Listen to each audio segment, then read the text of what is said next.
Spacepunks is an upcoming multiplayer shooter ARPG that will be the first game published under the Jagex partner banner, developed by the company known as Flying Wild Hog, best known for its Shadow Warrior series. The game is built with Unreal Engine 4 and reminds me of games like Borderlands, Diablo and Deep Rock Galactic in one. The game is currently buy to play or buy to early access and support developer, but it will be free to play during the open beta and once fully released. In this video I'm going to review the game based on what it has to offer right now. Whenever you're ready, put on your spacesuit, grab your cup of tea, sit back, relax and enjoy. So what is the game actually like? In Spacepunks you have 4 different classes or heroes, being the Duke, Eris, Bob and Space Bacon.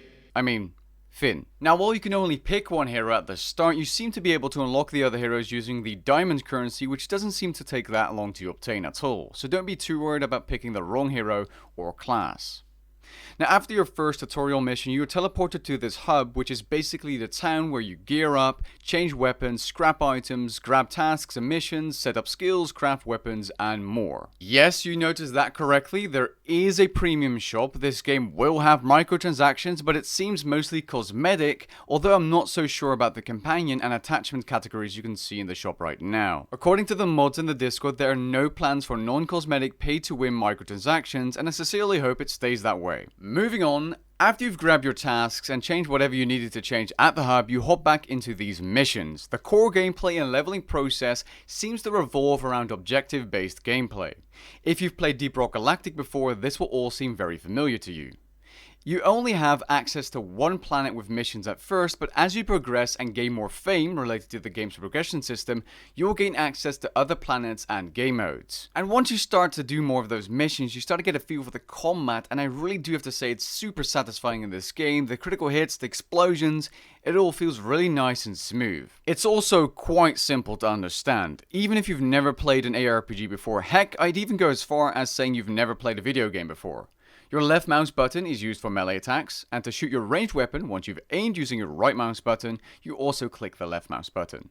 Spacebar allows you to surge or dash forward, and shift allows you to run.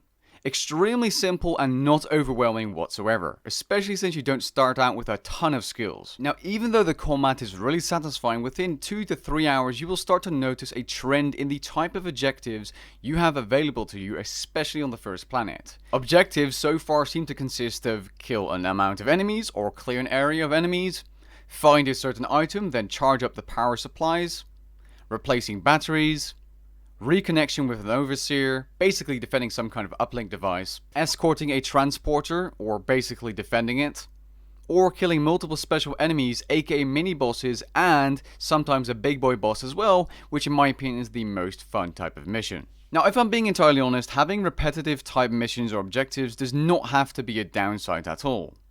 It can be really fun, as the satisfying combat makes up for the objectives feeling really samey. Having said that, if the time to unlock the second planet was any longer than it was, which I believe was 800 fame, I would have personally stopped playing.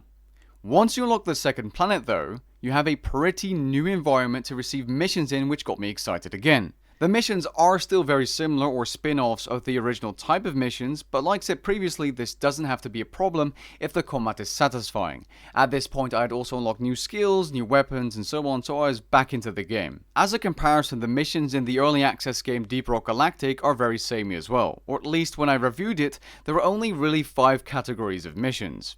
And yet look how well that game did. It sold over 2 million copies on Steam. With all of that being said, the best part of leveling up isn't getting new missions or a new environment, it's unlocking those new weapons and skills. The reason why is because after a certain amount of time you're probably sick of a certain type of enemy or environment, as it's very bare bones.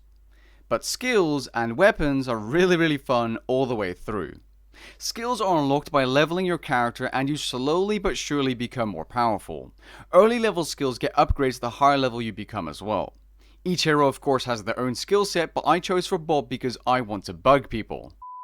In all seriousness, I chose Bob because he has access to a turret, mines, and later on a drone as well. This is absolutely fantastic for solo play, and might be the reason I don't necessarily find much of the game to be that hard. Yes, I played hardcore too.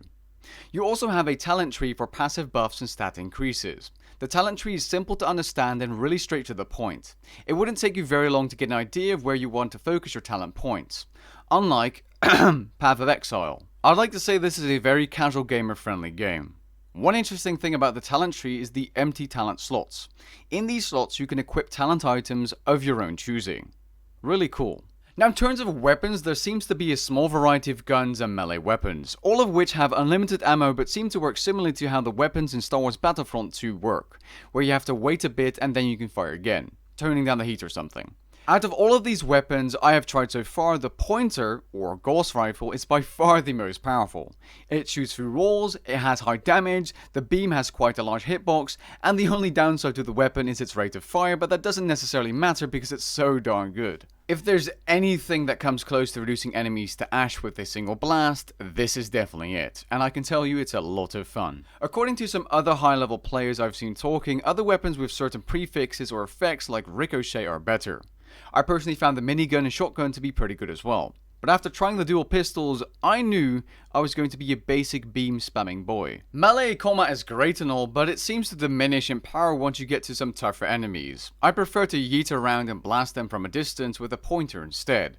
Besides, I wouldn't want to catch some alien germs anyway. I think some of the guns are balanced around multiplayer and team play. For example, the shock weapon and flamethrower seem to be very good for large groups of mobs, but not so good for single targets. Again, this is early access. Everything is subject to change. You can also craft weapons, which is something that could pack out very well in the future, but so far it seems that the weapons you've received from general progression and crafting are not that good. You're way better off using the ones from the Fame progression system and the general store, which sometimes even sells special gear.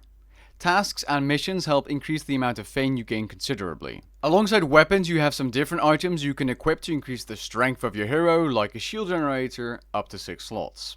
One of which is still a work in progress. Now that you have a general idea of what this game is like, it's time to go over some pros and cons after a good 6 hours of gameplay. Keep in mind that this game is still in early access and everything is subject to change. First up, the pros. The combat is satisfying, and that's thanks to those critical hits, those big explosions, and other things around the area that you can use to your advantage to kill enemies. These skills are impactful, and for that reason, every time you unlock a new skill, you feel like you've progressed a little and your character's power level is much higher. The environment is basically eye candy. It's really pretty and I like the Borderlands-y style. The environment is semi-interactive with explosive barrels, traps and breakable objects, which is really cool to see. There's multiplayer, that's always a pro in my book, although it doesn't work that well yet. This game is definitely geared towards casual gamers, which means this will appeal to a wider audience. That being said, if you're a really hardcore gamer, this game might not be it for you. There's very little story or lore, and that's a pro in my opinion, but this could also be a con depending on what type of gamer you are. But you shouldn't be looking for story in an ARPG in my opinion anyway. As for the cons, take these with a grain of salt because this is early access. Missions get repetitive after some time. It's just a fact in my opinion. I've seen other players talk about it, but it is an early access game, so all of the content still isn't here. I've heard something about monthly content, so we'll have to wait and see what it's going to be like at release. On release. It takes way too long to load a game. I don't see why I should wait 90 seconds for me to be put in a lobby to then wait another 20 seconds for players to join my game. Loading up a mission should be something that takes 10 seconds. Experience doesn't seem to be equally shared, which is a shame in my opinion because if you play with someone that has better gear and weapons, you won't be getting much experience. You cannot add friends in-game, you have to add people in Epic Games, which this game is currently only located on, and I don't like that. Setting up a party can take very long because the party system seems buggy. It took me and 3 other random players about 20 minutes to get into a party of 4. We restarted the game like 5 times.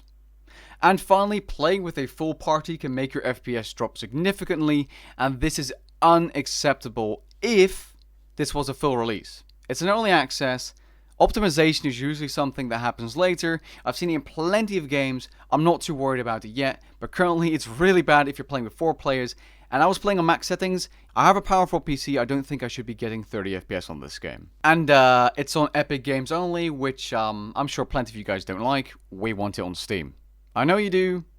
Everyone does. Overall, I think the game is headed in the right direction. It seems to have laid out a good foundation of gameplay you would expect from an ARPG, but since it is one, I would expect content that is worth doing for a longer period of time that doesn't get too boring. Shooting Stars kind of has the right idea, but it obviously needs more stuff to keep players engaged, but we'll have to wait and see until the full release happens. If you're a huge Borderlands and ARPG fan, you might want to buy into the early access right now to try it out, although if you aren't necessarily sure, you can just wait until the open beta arrives, which is completely free, or the full release. With that being said, we have come to the end of this video. If you enjoyed the video, leave a like down below and maybe even consider subscribing, and I'll catch you guys in the next one. Peace.